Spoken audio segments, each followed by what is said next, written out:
El tema se llama el altar de tu vida. El altar de tu vida. Y quiero definir algunos puntos antes de entrar en el tema en mención. ¿Qué es un altar? Un altar es un punto de encuentro entre Dios y los hombres. Diga conmigo, punto de encuentro. Un altar es un punto de encuentro entre la dimensión espiritual y lo terrenal. Amén. Dígale a la persona que está a su lado, es un punto de encuentro. Miren, siempre que se unía el mundo espiritual con el mundo terrenal y siempre que un hombre de Dios le pasaba un encuentro con el Señor, dice la palabra que edificaba un altar. Amén. O sea, un altar es un lugar de encuentro. Amén. Este lugar, esta casa puede ser un edificio de 4 o 5 pisos, pero este lugar en esta hora se transforma en un altar. Amén. Hay muchas congregaciones que tienen estructura pero no tienen altar. Amén. Hay muchos lugares muy bonitos que tienen de repente una gran plataforma pero no tienen altar. Diga conmigo, altar es un lugar de encuentro. Quiero darte algunos ejemplos. Cuando Abraham, Dios se le aparece, dice la palabra que él edificó un altar. En Génesis 12, versículo 7 dice: y apareció Jehová a Abraham y le dijo, a tu descendencia daré esta tierra.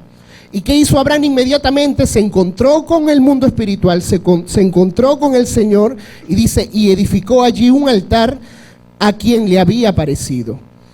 Cuando Dios llama a Noé, ¿se acuerdan? El diluvio que hubo en la tierra.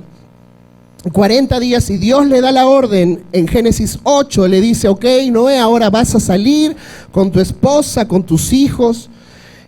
Y dice la Biblia que él escuchó, el versículo 20 de Génesis 8 dice, y edificó Noé un altar a Jehová y tomó de todo animal limpio y de toda ave limpia y ofreció holocaustos. ¿En dónde?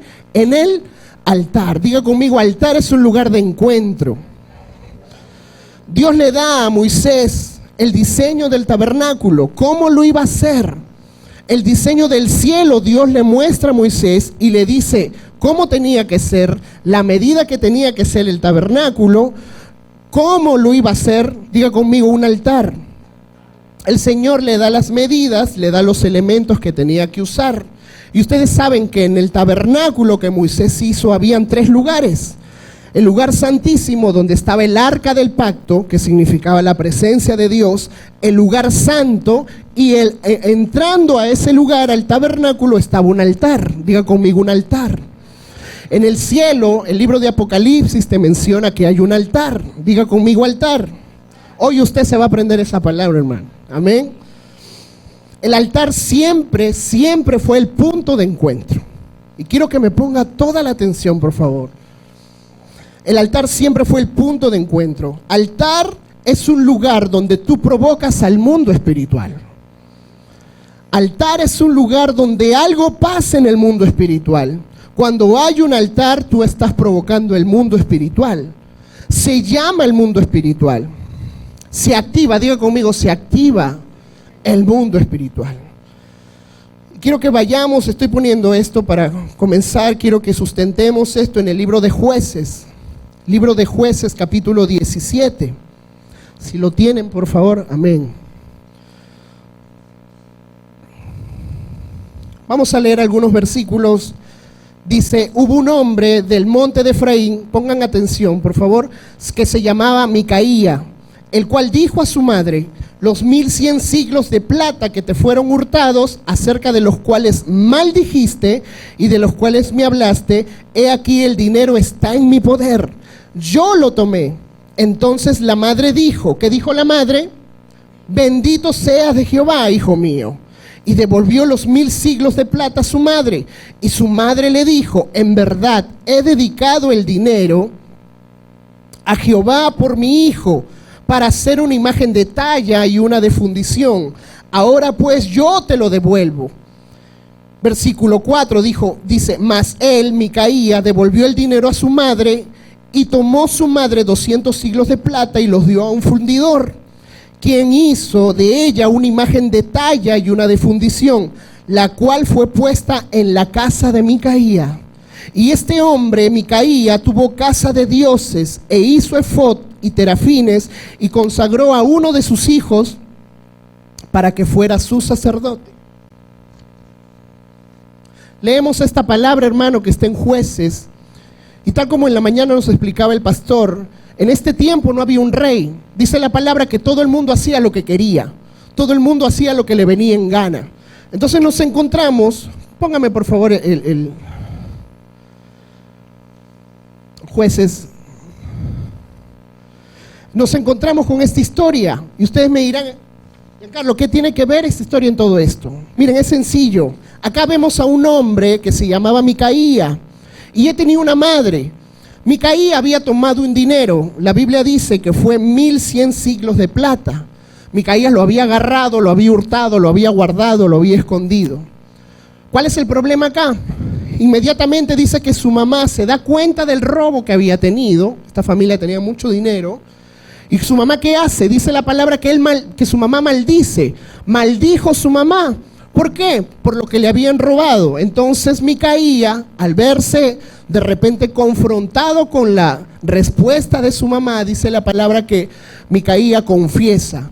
Micaía es un ladrón confeso y le dice: mamá, yo fui el que agarré ese dinero, te lo voy a devolver, mamá, yo lo tenía en mi poder. El versículo, miren los detalles de esta lectura. Dice entonces su madre le dijo: bendito seas de Jehová. Una madre que minutos antes, ¿qué había hecho? Maldecido. Y minutos después, ¿qué había hecho? Bendecido. Y en el versículo 3 dice: y le devolvió los 1100 siglos. El versículo 4 nos habla que la mamá saca parte de ese dinero y le da un fundidor para hacer 2 imágenes. Diga conmigo, 2 imágenes. Uno de talla y uno de fundición. El de fundición es de plata y el de talla es de madera. Diga conmigo, la mamá hizo 2 imágenes. Y en el versículo 4 dice: mas él devolvió, y dice, y los dio al fundidor, quien hizo de ellos una imagen de talla y de fundición, la cual fue puesta ¿en dónde? En la casa de Micaías. Diga conmigo, una madre que maldijo, pero al momento después de enterarse, ¿qué hizo? Bendijo. Y esta historia es media rara, ¿verdad? Yo cuando me metí a estudiar esto, yo decía: Señor, ¿qué es lo que me quieres mostrar? Esta gente, Micaía, su madre, los hijos de Micaía, esta gente sabía quién era Dios. Micaía significaba el que es semejante a Dios. Anote eso. Micaía, su nombre significa el que es semejante, el que es consagrado a Dios. Pero Micaías representa una generación que nacieron en cuna cristiana, que crecieron, pero con el pasar del tiempo se torcieron. Hay madres cristianas que tuvieron un tiempo de adormecimiento y se fueron a hacer pacto por sus hijos. Hoy en la iglesia vemos mucha gente que no ha perseverado en la palabra, que no ha perseverado en lo que Dios en este tiempo está hablando. Este lugar, hermano, según lo que estamos viendo, cómo se está moviendo hoy la tierra, este lugar tendría que estar lleno. Micaía representa la generación que piensa que está haciendo lo bueno, pero realmente lo está haciendo lo malo. En el versículo que acabamos de leer dice: e hizo Micaía de su hijo un sacerdote. Y quisiera explicarte un poco más, pero en ese tiempo Micaía no podía poner a nadie en sacerdote. Diga conmigo, pensaba que estaba haciendo lo bueno. Ahora, ¿cuál es el fondo de todo esto y de esta historia? La madre de Micaía levantó un altar, provocó al mundo espiritual. ¿Qué era un altar? Un encuentro entre lo espiritual y lo terrenal. Y la mamá de Micaía levanta un altar, dice que pone esas 2 imágenes, lo pone en su casa. Ello provocó en el mundo espiritual, hizo de su generación una ofrenda al mundo de las tinieblas. Yo quiero hablarte de 3 cosas que hay en un altar. En un altar hay ofrenda, anoten eso, hay sacrificio y hay libación. Ofrenda, sacrificio y libación. Y lo sorprendente de todo esto, hermano, y hasta el día de hoy lo vemos, es que Satanás siempre es experto en tomar los diseños de Dios, trastocarlo y pervertirlo. Diga conmigo, el altar de tu vida. ¿Por qué te quiero hablar de esto? Porque en este tiempo mucha gente está desenfocada. Mucha gente, hombres, padres, hijos, han recibido la salvación, amén, aceptaron a Cristo en su corazón. Pero por no ser constantes a la palabra, por no meterse con Dios, yo no te hablo de perfección, porque nadie es perfecto. Pero por no perseverar en el Señor, se han torcido sus caminos. Y vemos un claro ejemplo en Jueces, que la madre comienza maldiciendo, pero después dice que lo bendijo. Hay altares, y quiero que me entiendan esto, hay altares que han sido puestos a tu vida. Y te voy a dar algunos puntos rápidamente. Hay una generación a ti que te ha sucedido. Tus padres, tus abuelos, tus bisabuelos, tus tíos. Y por falta de entendimiento en la palabra, por falta de compromiso hacia Dios, por falta de compromiso con nuestro Señor, nuestra generación antecesora pudo haber levantado un altar en tu vida. Hermano, mientras yo estaba desarrollando esto, el Señor tocaba cosas en mi corazón y ponía dos palabras, y yo no puedo callar hoy. El Señor ponía: Giancarlo, hoy mi pueblo, mis hijos van a ser libres y van a ser sanos. Y yo lo anhelo, hermano, porque hoy tenemos que decir hasta aquí. Tu respuesta delante del Señor tiene que ser hasta aquí. Estamos viviendo los últimos tiempos, ya todo está cumplido. En estos días hablaba con unos familiares y yo les decía: ya todo se cumplió. O sea, no hay que, bueno, voy a esperar, pues. Voy a disfrutar la vida todavía. Creas o no creas, va a pasar las cosas que dice la palabra. Padres, abuelos, bisabuelos, tías, que en algún momento han podido levantar un altar y han podido haber puesto tu vida como ofrenda. ¿Qué hay en un altar? Ofrenda, sacrificio y libación. Y tú sin darte cuenta, de repente has sido un niño, de repente eres un bebé, de repente tú seguías a alguien, de repente te llevaron y tú no sabías a dónde ibas. Pero el hecho que tú no sepas no significa lo que las tinieblas hicieron en tu vida. De repente hay padres que llevaron al niño a un brujo. Uy, mi hijo está mal, mi hija está mal, vamos a llevarlo al brujo, no engorda. Que le pasen el huevo, que le pongan la cinta roja. Escúchame lo que te estoy hablando. Y que sea el Espíritu Santo sacando de tu corazón todas esas cosas y exponiendo delante de la luz de la palabra. Porque hoy Dios quiere hacerte libre. El anhelo de poder estar aquí, le doy gracias a Dios y le doy gracias al pastor, es porque Dios puso eso en mi corazón.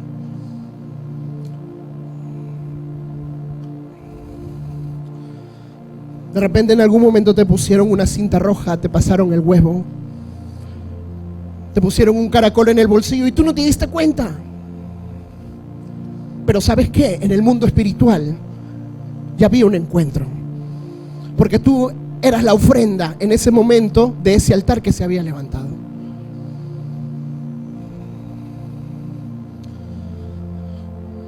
Mi hijo está enfermo, ¿qué hacemos? Vamos al doctor del barrio. Y de repente el doctor te dio un brebaje medio raro y tú te lo tomaste. O de repente te hicieron una limpia, ¿no? Y de repente tú, sin saber, o de repente tu mamá te llevó, porque de repente en la ignorancia no sabía. La palabra dice que mi pueblo pereció por falta de conocimiento, por ignorancia. Personas que sabiendo que es malo, aún hoy, en la actualidad, siguen consultando al horóscopo. Cambian de canal y de repente ven el horóscopo, Y se quedan quietos ahí. A ver, ¿qué me dirá? ¿Será de parte de Dios? Consultan al horóscopo, han ido a la lectura de manos, etcétera, etcétera, etcétera. En 1 Corintios capítulo 10, versículo 20, hay un Pablo celoso. Y Pablo le habla enérgicamente a los corintios y los amonesta. Mire lo que dice 1 Corintios 10, 20. Dice, antes digo que los gentiles sacrifican, a los demonios los sacrifican y no a Dios. Y no quiero, dice Pablo, que vosotros os hagáis partícipe con los demonios. Porque hay un mundo espiritual. Lo que tú ignoras, Satanás no lo ignora. Lo que tú permitiste hacer. De repente te dijeron, vamos, voy a llevar a tu hijo, voy a llevarlo. Satanás no lo ignora. Y algo que me hablaba el Señor y ponía en mi corazón es que en el mundo espiritual está lo blanco y lo negro, hermano. No hay término medio. No hay término medio. Bueno, pero un ratito voy a estar acá y de ahí me voy a ir para allá. En Apocalipsis, el Señor, ¿qué le dijo a la iglesia? Más te vale que seas frío o caliente, porque si eres tibio, el mundo espiritual se mueve siempre.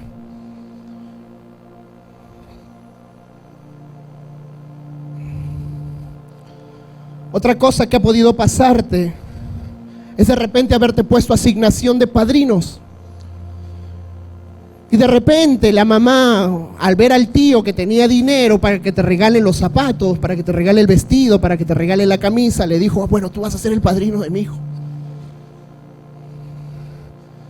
Y resulta que el tío, el padrino, era un borracho, era un mujeriego, no tenía una familia estable. Y ese niño que fue pactado, porque ese niño se ofreció como una ofrenda, fue amarrado, crece, es joven, y tú lo ves que no tiene una familia.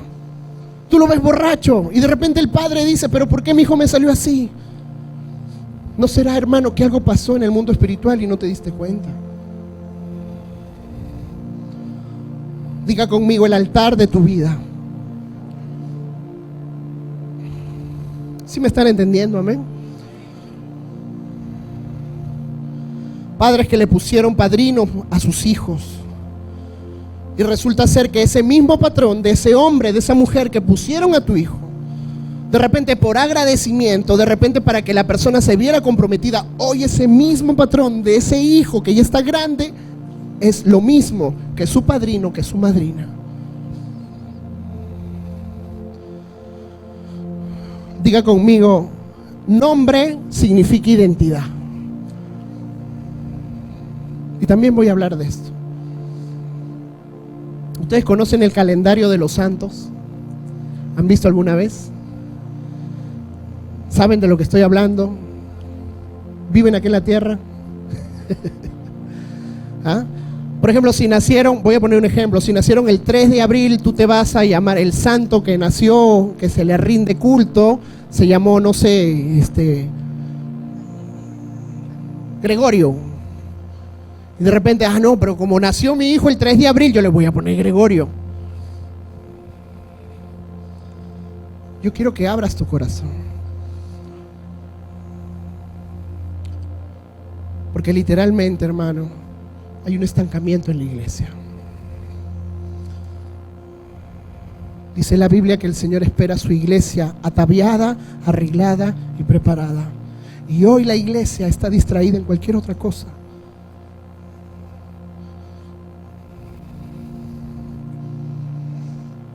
Hay mucha gente que sus padres le pusieron ese nombre y amarraron en el mundo espiritual, te amarraron a ti con el nombre de ese santo.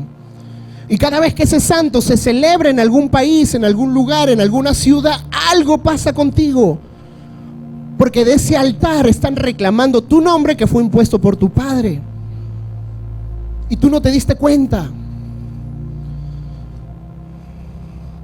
De repente te pusieron el nombre de la tía. Y la tía es una desordenada, la tía de repente tiene muchos hombres.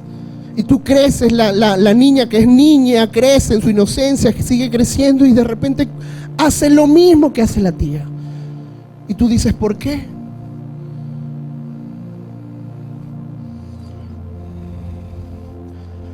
Diga conmigo, nombre es identidad. Tu nombre es una identidad, es lo que a ti te identifica. Te voy a dar algunos ejemplos. Cuando Noemí se amargó, cuando perdió a su hijo y perdió a su esposo, dice la Biblia que ella se llenó ¿de qué? De amargura. ¿Y cómo dijo que le llamaran? No me van a llamar más Noemí, dijo, me van a llamar Mara, porque Mara significa amargada. En ese momento, ella tenía esa identidad, ella estaba amarga, porque nombre es identidad. Cuando Moisés se presenta delante del Señor, delante de la zarza, dice la palabra que Dios le dice, tú vas a liberar a mi pueblo, Moisés. Y Moisés le dice, Señor, pero yo ¿cómo me voy a presentar delante del pueblo? Y Dios le dijo, tú vas a decir que eres yo soy el que soy. Tu identidad va a ser eso. Tú no vas a ir en tu nombre, Moisés. En otras palabras, Dios le estaba diciendo, tu nombre aquí no prima, prima lo que yo estoy diciendo de ti. Porque nombre es identidad. Diga conmigo identidad.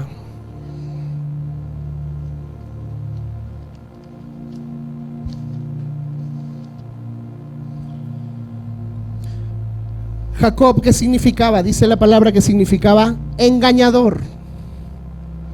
Él había usurpado la bendición para que el padre lo bendiga a él y no a su hermano mayor. Y Jacob tenía marcado ese nombre, engañador.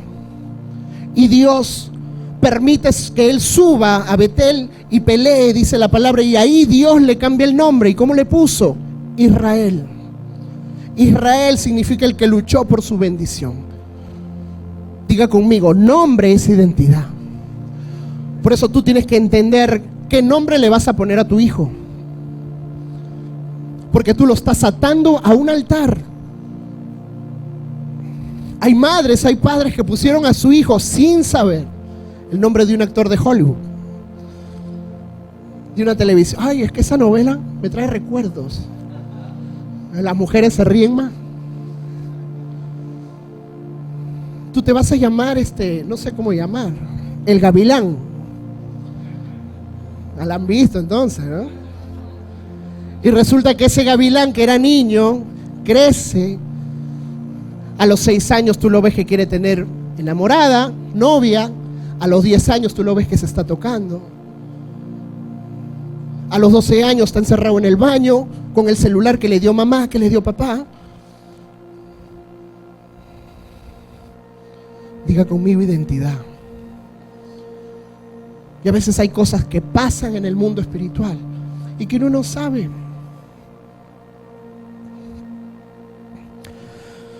¿Cuáles son las consecuencias de poner tu vida en el altar equivocado? Te voy a nombrar algunas.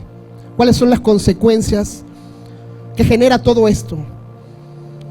Hay libertad a medias en la vida del hombre y de la mujer. Tú eres libre, tú vienes a la iglesia, tú adoras, pero sales de este lugar y vuelves a lo mismo. Hay miedo, hay temor. Te sientes acosado, alguien te sigue. Te sientes que alguien te está siguiendo en la noche, le temes a la oscuridad.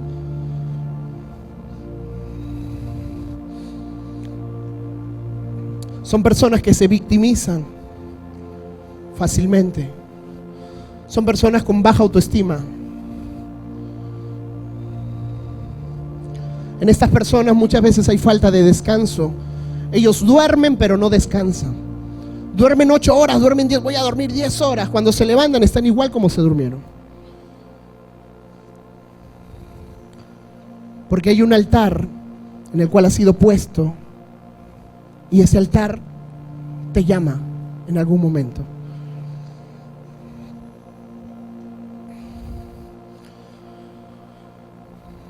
Yo te quiero hablar acá de algunos ejemplos. Ejemplo de la vida de Abraham. Te dejo para que tú lo puedas leer, solo voy a tocar algunos puntos. En Génesis capítulo 12 nos habla de Abraham. Y noté algunas características de este hombre. Número 1, Abraham viene de Ur de los Caldeos. Ur de los Caldeos, dice la Biblia, que era un pueblo sumido, sumergido en la idolatría. Abraham sale de ese pueblo. Él sale de ese pueblo. Es decir, que él convivía con todo eso, que él vio todo eso. Adoraban a dioses ajenos, adoraban a imágenes, adoraban a animales, y Abraham vio, se topó con eso. Acá yo encontré, estuve buscando, dice que en este pueblo adoraban a Baal, adoraban a una diosa que se llamaba Damkina, con K, que era la diosa de la tierra. Adoraban a un dios que se llamaba Dumuzi. Dice que le ofrecían sacrificios para que la tierra sea fértil. Era el dios de la vegetación. Adoraban a un dios que se llamaba Ea, sin H, Ea, que era el dios de la sabiduría. Es decir, Abraham, para que Dios lo llame y para que Dios le dé la promesa, hermano, primero, ¿qué le dice? Abraham, salte ¿de dónde? De tu tierra, de tu parentela y de la casa de tus padres. ¿A dónde? Al sitio que yo, Abraham, te voy a mostrar. Porque si de repente Dios le dice, bueno, Abraham, camina a donde te guía tu corazón, de repente Abraham se iba a dar media vuelta y iba a volver al lugar donde salió. Por eso Dios le dice, no, Abraham, vas a salir de tu tierra, de tu parentela, y vas a ir al sitio, al lugar donde yo te voy a mostrar. Y luego, ¿qué pasa, hermano? En el capítulo 12, versículos más adelante, dice que Dios le da la promesa, el Señor le da la promesa. ¿Y qué le dice? Abraham, en ti serán benditas todas las naciones, tú vas a ser el padre de las familias, amén. Aquel que te maldijere, yo lo voy a maldecir, y todo lo que ustedes ya saben. Pero diga conmigo, tuvo que haber una salida, diga conmigo. Abraham tuvo que salir. El Señor sabía, escuchen esto, que era necesario, que Abraham tenía que salir. Él no dio la promesa antes, porque Dios ordena las cosas primero para soltarte la promesa. No puede haber promesa si no hay orden. Era necesario que salga Abraham. Él tenía que salir. ¿De dónde? De todos los altares donde de alguna manera él se había visto comprometido. En el capítulo 22 del mismo libro de Génesis hay algo peculiar que ustedes lo saben. Alejandra la semana pasada estaba hablando de esto también. Dios dice que le pide a Isaac como sacrificio. Saben esa historia, ¿verdad? Y yo le preguntaba al Señor, pero ok, está bien, tú querías ver la fidelidad de Abraham. Tú querías ver si Abraham te era fiel. Tú querías ver si Abraham creía en lo que tú habías dicho. Pero ¿sabes por qué Dios le estaba pidiendo a Isaac también? Porque Dios también pensaba y decía, Abraham viene de un lugar donde hay altares a las tinieblas. Y si hoy él no sube al monte y me amarra Isaac a mi altar, pudiera ser que mañana más tarde Isaac se pierda, el hijo de la promesa. ¿Sí me están entendiendo? Diga conmigo, el altar de tu vida. El Señor sabía que era necesario. Por eso la palabra dice, muy temprano subió al monte Moriah. En otras palabras, Dios le dijo, Abraham, amarra a Isaac, al hijo de la promesa, porque el otro ya se fue, amárralo a mi altar. Él tiene que crecer adorándome, él tiene que crecer escuchando mi palabra, él tiene que crecer, Abraham, porque de él van a salir tu descendencia. ¿Usted se imagina si Isaac se hubiera perdido, hermano?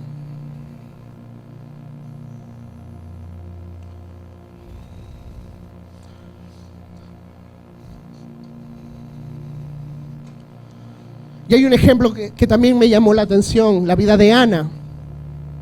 La vida de Ana, primera de Samuel, capítulo 1, capítulo 2. Y te habla de una mujer que no podía tener hijo.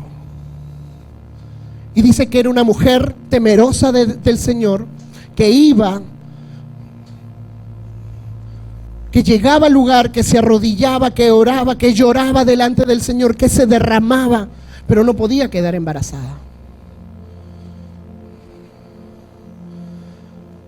Y en el versículo, te voy a leer algunos versículos. El versículo 11 de 1 de Samuel 1 dice: si te acordares de mí y no te olvidares de tu sierva, mire lo que le dice Ana, sino que dieres a tu sierva un hijo varón, yo te lo dedicaré todos los días de su vida.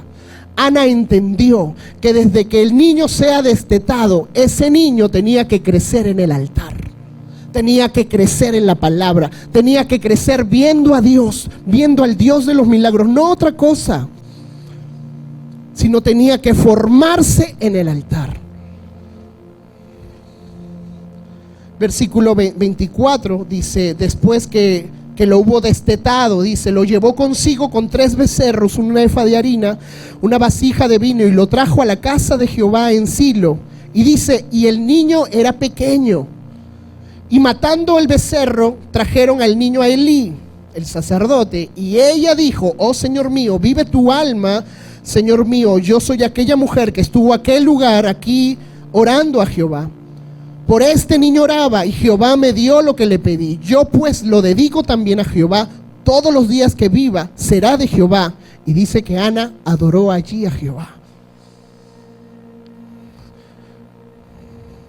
El anhelo del Señor es que se levante una generación como Ana en este lugar, que entienda dónde tiene que crecer tu generación. Mira, hermano, la semana pasada se realizó un servicio de niños. Y de repente tú puedes decir, tú puedes escuchar, tus sentidos pueden decir, pero bueno, no sabían la letra, pero no cantaban, pero que esto, que este otro. Hermano, créame que el Señor era el primero que se gozaba al ver a su generación, sus hijos, creciendo en el altar de Dios.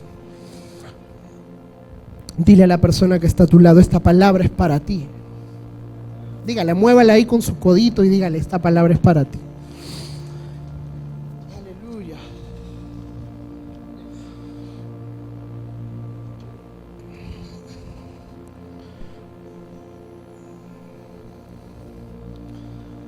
Te estaba hablando de los elementos que hay en un altar. Diga conmigo, en un altar hay sacrificio, libación y ofrenda.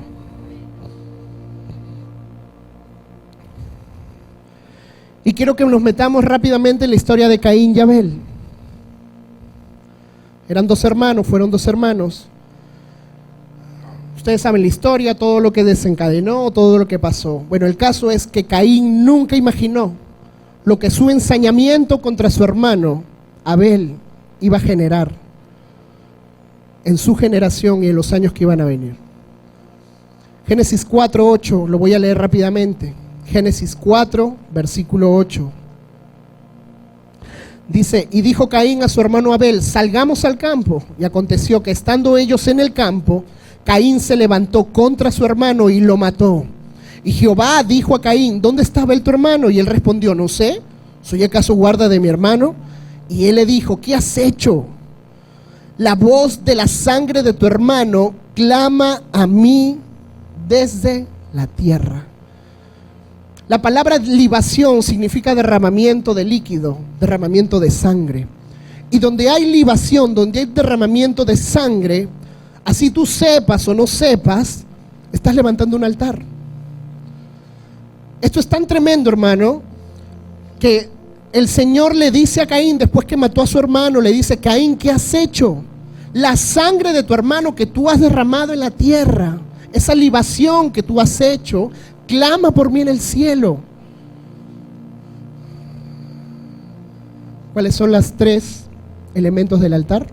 Ofrenda, sacrificio, libación. Libación es derramamiento de líquido.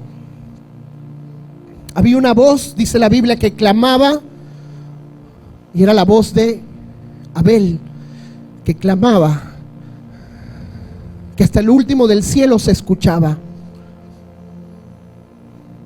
Y eso es tan tremendo, ¿sabes por qué? Y quiero hablarte de esto y me voy a meter un poco a fondo. Cuando hay derramamiento de sangre, en este caso, en la vida de Caín, dice que Caín tuvo miedo porque él sabía que lo iban a matar, que lo iban a perseguir. ¿Qué hace Dios? Dice que le pone un sello y dice, nadie va a matarte, Caín. Caín se sentía perseguido, pero nadie lo iba a tocar.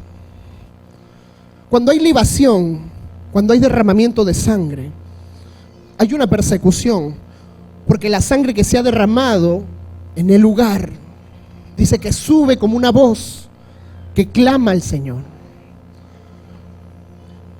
Y Caín se sentía perseguido, el Señor le pone una marca y le dice, nadie te va a matar. Pero tú ves versículos más adelante que hay otro hijo que hace lo mismo y queda marcado también. Diga conmigo, esto pasa de generación en generación. Y el Señor después le dice, y sucederá que cualquiera que me hallare, le dijo Caín, me matará. Y le respondió Jehová y le dijo, ciertamente cualquiera que matare a Caín 7 veces será castigado. Entonces Jehová puso señal en Caín para que no lo matase cualquiera que lo hallara. Esta historia es tremenda porque me habla de un sacrificio por libación. Abel se convirtió en el sacrificio al momento que su hermano lo mató. Hubo derramamiento de sangre. Ese lugar se convirtió en un altar. La sangre de Abel clama al cielo. Cuando hay un derramamiento de sangre, hay un altar, hay una demanda en lo espiritual. Caín sabía que lo iban a perseguir hasta matarlo. Ustedes no se han dado cuenta que donde hay un asesinato, mañana más tarde hay otro.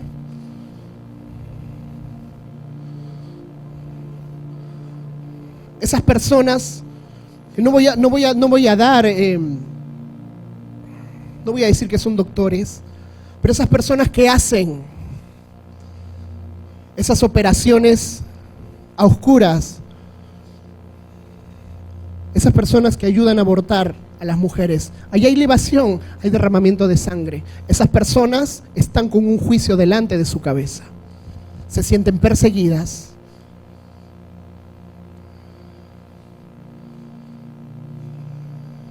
Levante su mano. Dile, Señor, gracias.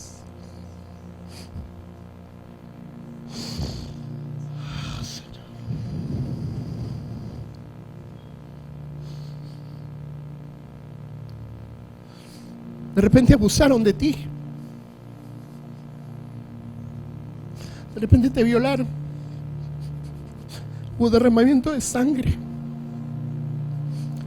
De repente eres muy pequeño, muy pequeña. Pero tú de alguna manera quedaste atado a eso.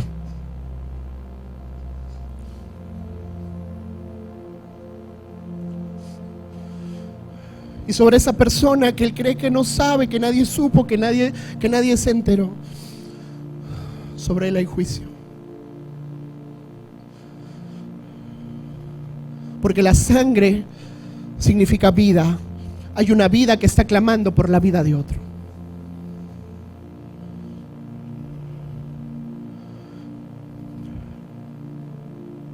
La sangre de tu hermano, le dijo Dios a Caín, clama a mí desde la tierra. Donde hay derramamiento de sangre hay un altar. Hay una demanda.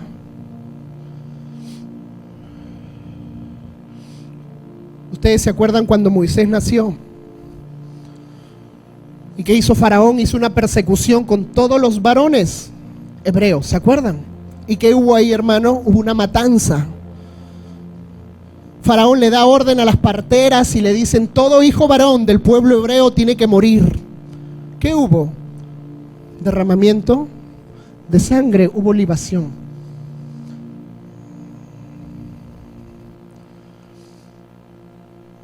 ¿Y cómo se pagó ese derramamiento de sangre de los niños hebreos que fallecieron, que murieron, que los asesinaron? Cuando Dios mandó las plagas y cuando los hijos, el hijo de Faraón, todos esos hijos murieron, porque la sangre de los hijos de Dios llamó a la sangre. Solo cuando Egipto derramó la sangre de sus primogénitos, quedó lavada la sangre del pueblo de Dios que fue derramada. Y esto es tan tremendo, hermano. Mire, este tema yo lo tenía en mi corazón. Esta semana se desencadenó lo que usted está viendo, lo que usted sabe. Y el Señor me decía, esto no va a quedar así.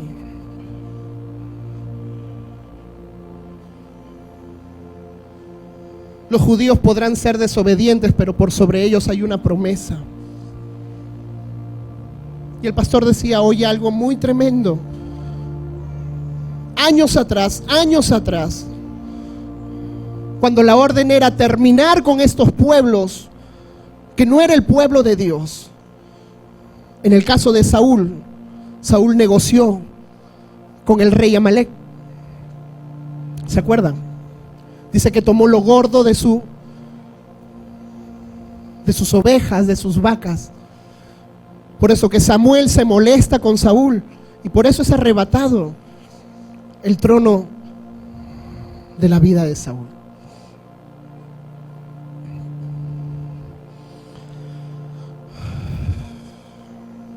Solo cuando Egipto derramó la sangre de sus primogénitos, la sangre de los hijos de Dios quedó lavada. Diga conmigo libación. Libación, derramamiento de líquido. ¿Cuántos casados hay aquí? Levante su mano, hermano. Tu dormitorio es un altar, porque hay libación. No te voy a explicar más. Estoy hablando con gente grande.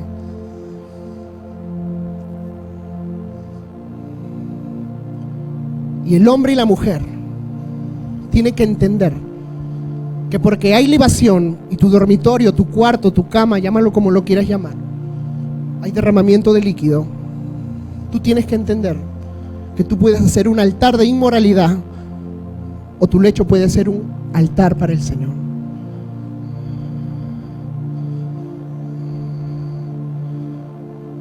Y nosotros como hombres tenemos que revisarlo. Hermano, si tú todavía no estás casado, casada, yo quiero que te pongas delante del Señor. El Señor no te está señalando, pero Él te está diciendo que tienes que santificarte. Ya basta de juegos. Ya basta de ver, bueno, vamos a probar. Vamos a ver si nos llevamos bien. La Biblia no enseña eso. Tu lecho, tu dormitorio es un lugar, es un altar. Una vez me acuerdo la pastora que dijo en un encuentro, ella decía, no dejes entrar a nadie a tu habitación. Y esto es tremendo porque si tú levantas un altar de inmoralidad, las tinieblas saben, las tinieblas reclaman. ¿Qué pasa ahí? Se mueven espíritus, se mueve una atmósfera de incubus, sucubus, sexo ilícito, sexo desordenado. Y de repente viene tu hijita y se sienta ahí donde está. Y tu hija en ese momento, tu lecho fue el altar y tu hija se sentó. Y de repente ves a tu hijo, a tu hija con cosas raras. Y tú dices, ¿pero por qué pasa? ¿No será que hemos levantado un altar de inmoralidad?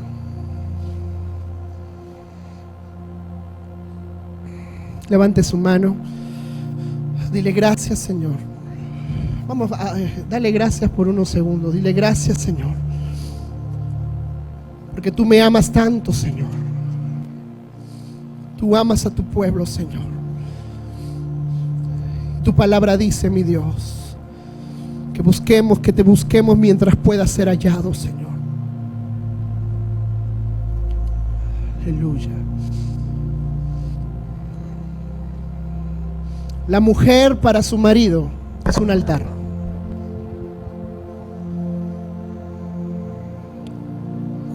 La mujer para su marido es un altar. Porque cuando hay relaciones sexuales hay libación. Por eso la Biblia dice que la mujer santifica ¿a quién? A su esposo. ¿Qué había en un altar? Santificación, limpieza. Cada vez que tú tienes un encuentro con tu esposo, sí, con tu esposa, perdón, la mujer es un altar. Porque tú estás depositando semilla. Es una libación. Por eso el aspecto sexual para Dios es santo. Que las tinieblas hoy lo pervirtieron, claro que sí. Diga conmigo: el altar de mi vida.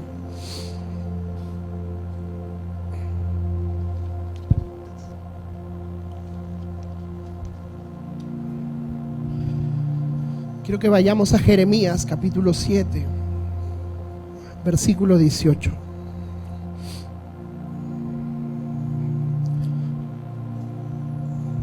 Jeremías capítulo 7.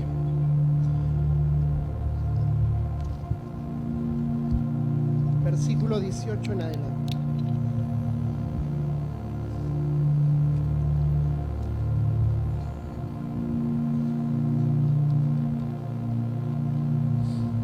Dice: los hijos recogen la leña, los padres encienden el fuego y las mujeres amasan la masa para hacer torta a la reina del cielo y para hacer ofrendas a dioses ajenos para provocar mi ira. Versículo 19. ¿Me provocarán ellos a ira? Dice Jehová. ¿No obran más bien ellos mismos su propia confusión? Por tanto, así ha dicho Jehová el Señor: he aquí que mi furor y mi ira se derramarán sobre este lugar, sobre los hombres, sobre sus animales, sobre los árboles del campo y sobre los frutos de la tierra. Se encenderá y no se apagará. Mira, hermano, vemos al profeta Jeremías que estaba en contra de estas prácticas del mismo pueblo de Israel. ¿Y qué pasa? Acá todos, ya no solamente es el papá, ya no solamente es la mamá, sino son los hijos también. Dice: los hijos recogen la leña, los padres encienden el fuego y las mujeres amasan la masa. ¿Para qué? Para hacer tortas a la reina del cielo.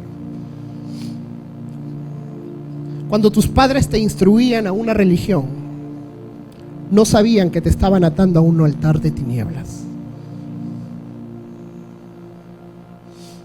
¿Aló? Esto es tremendo. Y el Señor enciende su ira y maldice todo lo que ellos hacían. Y ustedes me podrán decir: pero nosotros venimos, nos congregamos y de verdad levantamos un altar a Dios en nuestras casas. Cuando no hay un pastor o una pastora, cuando no hay música, cuando no hay adoración, cuando no estamos dentro de estas cuatro paredes, ¿verdad? Levantamos una adoración. Todo lugar donde vayas a servir, escuchen esto, todo lugar donde tú has servido, donde vayas a servir, es un lugar donde tus hijos quedarán atados. Porque tus hijos serán el sacrificio.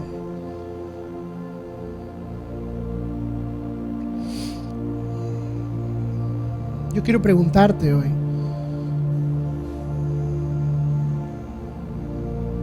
¿a qué altar tu vida, tu matrimonio, tus hijos están atados?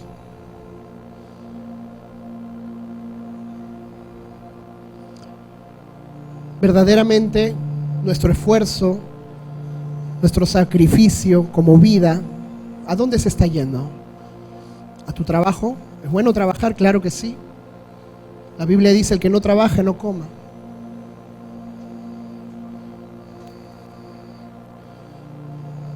Tu vida, tu corazón, ¿dónde levantaba ese altar? Y sin querer, como diría uno por ahí, sin querer queriendo, estás llevando a tus hijos de la mano, porque tú estás reflejando lo que tus hijos mañana llegarán a ser. Cuando tú mañana estés viejo y tu hija esté un joven, y tú veas que tu hijo no se congrega, no va a la iglesia, no busca al Señor, está en problemas, se refugia en otras cosas, tú le preguntarás: hijo, ¿por qué? Y él, con solo mirarte, te dará la respuesta.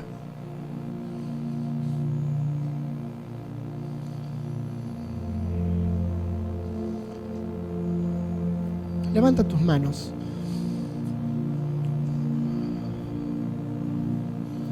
El Señor quiere liberarte. El Señor me hablaba. Yo tenía miedo de hablar cosas. Miedo por respeto a mi Señor. Pero hoy en la madrugada el Señor me dijo: tienes que hablar. Tienes que declarar. Porque aquí hay gente atada a altares, a brujos, a espiritistas, a trabajos en mesa, a santeros, a demonios. Por eso no son libres del todo. Y tú puedes decir: pero yo me congrego, pero yo oro, pero yo canto. Sí, pero hay algo que falta. Y el pastor hace unas semanas enseñó algo. Baje su manito. Él enseñó algo que me quedó en mi corazón. Él dijo que el arrepentimiento es como que si uno atornillara un tornillo y todos los días tienes que atornillarlo. Es decir, todos los días tenemos que morir. Todos los días tenemos que buscar al Señor.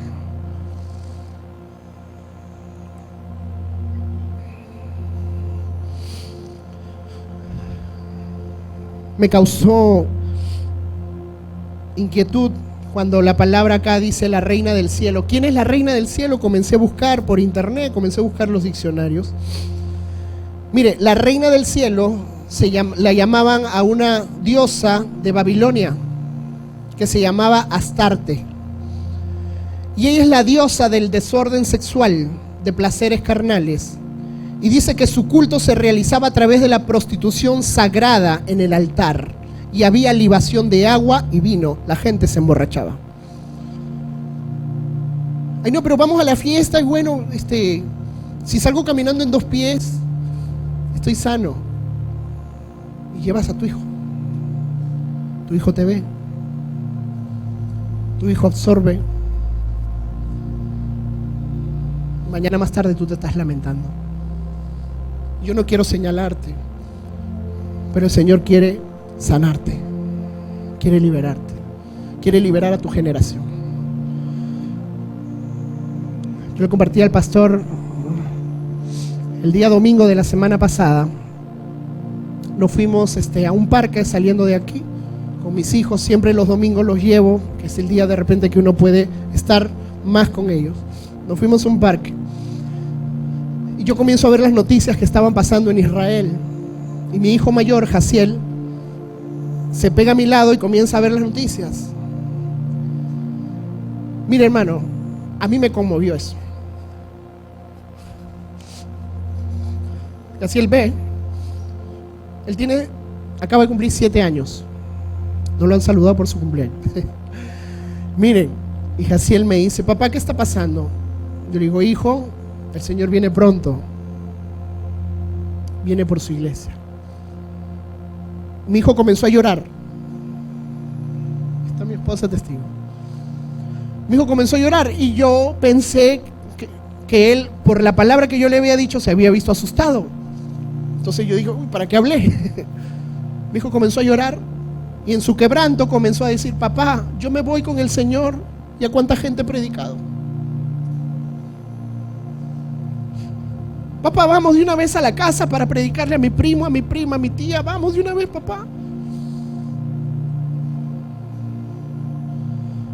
Todo depende en qué altar estás poniendo a tu generación y a tus hijos.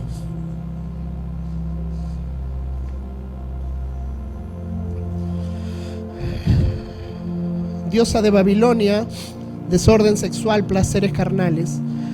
Si ustedes se van capítulos más adelante en el mismo libro de Jeremías, capítulo 44, versículo 17, dice: sino que ciertamente, mire, este pueblo desobediente, no poniéndole altar a Dios, sino buscando altares de otros lugares, dice: sino que ciertamente pondremos por obra toda palabra que ha salido de nuestra boca para ofrecer incienso a la reina del cielo. Otra vez se menciona esta reina con D, con R minúscula. Dice reina del cielo. Dice, derramándole libaciones como hemos hecho nosotros y nuestros padres. O sea, se levantó una generación, hermano.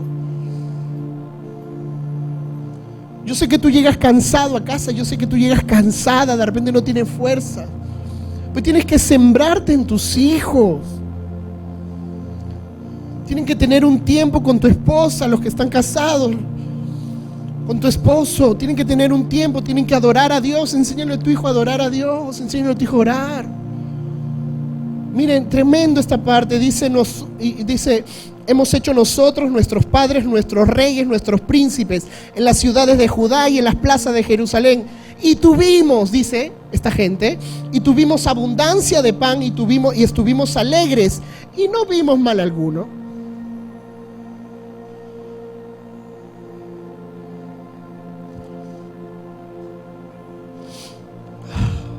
Hay padres que mientras hoy se duermen, sus hijos son atados en altares de promiscuidad.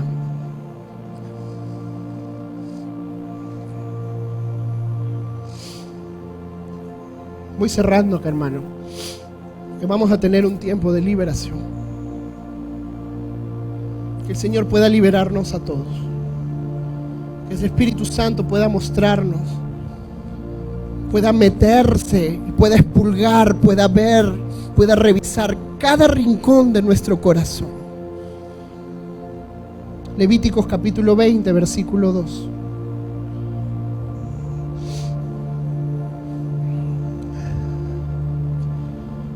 Dice, dirás a sí mismo a los hijos de Israel,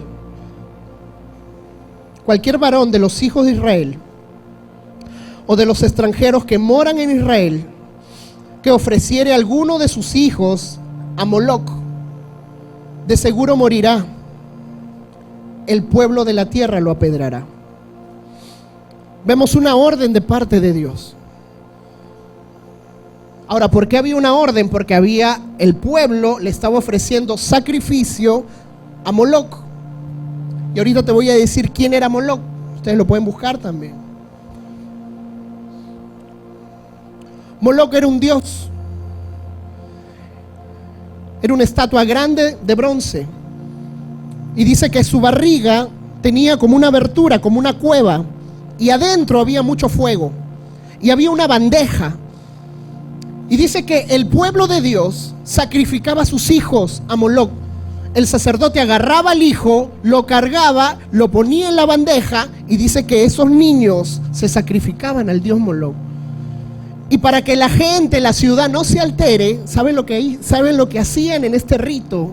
Dice que alrededor de esta estatua, mientras el niño se quemaba en fuego vivo, alrededor dice que cantaban y danzaban, gritaban, hacían ruido, para que los gritos de ese niño no fueran escuchados. ¿A qué fuego extraño estás poniendo a tus hijos? Pero acá no hay estatua. Pero está el mismo principado.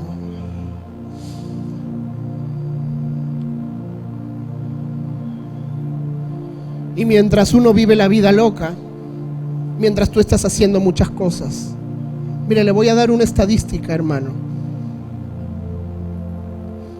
El 90% de las violaciones pasan por padres descuidados.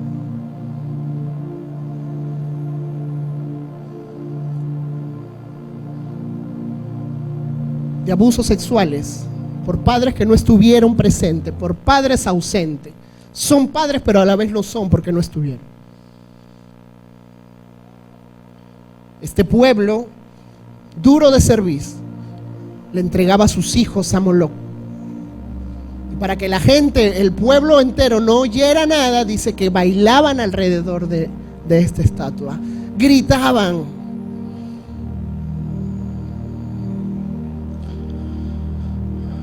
Tus hijos no son un producto. Levanta tus manos.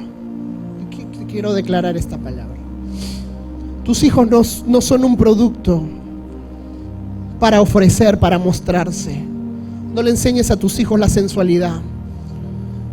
No le enseñes a tus hijos que tiene que estar sexy para que ella sea aceptada por sus amigos, por sus amigas.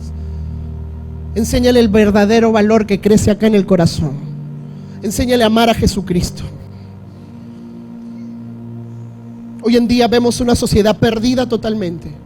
Cristianos, hermano.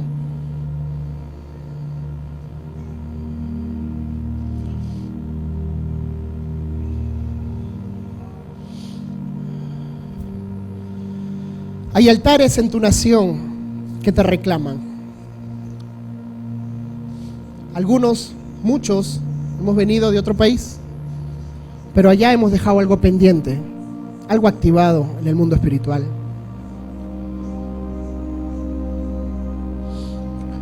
¿Has estado inmerso de repente en algún rito, algún pacto, a los cuales la sociedad lo llama cultura? Y de repente en algún momento a ti te han vestido, te pusieron un traje, te pusieron una vestimenta y te dijeron, vamos, tienes que salir a bailar, tienes que bailar tal canción, tienes que hacer esto, tienes que mover las manos, y uno inocente lo hizo. Pero lo que tus padres no sabían, tus profesores no sabían, era que tu vida estaba siendo puesta en un altar. Aquí en el Perú, en el tiempo del incanato, se derramó mucha sangre de niños. Allá en el Cusco, en la fortaleza, hay un día, escuchen, cuando tengan dinero, pueden ir. Pero ¿saben qué? Hay un día donde ellos hacen todo ese ritual, hoy en día. Claro, no sacrifican niños, pero sacrifican animales, gallinas, aves. Derraman sangre porque ellos dicen que tenemos que orar, dicen ellos, tenemos que sacrificar para la Pachamama. Pachamama significa para la madre tierra, para que la tierra sea fértil. Por muchos años. Y se sacrificó niños. Por eso es que Latinoamérica vive en sus miserias. Ustedes me podrán decir, yo voy a hablar del Perú. Yo podré decir, pero el Perú tiene muchos recursos naturales, vegetales, minerales, somos esto y esto. ¿Y por qué estamos así?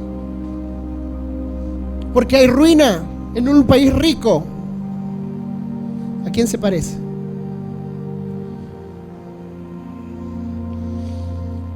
¿Cuántas veces te vistieron de esa ropa? Te metieron en una peregrinación, en un desfile, y terminaste en un altar honrando a un hombre o una imagen.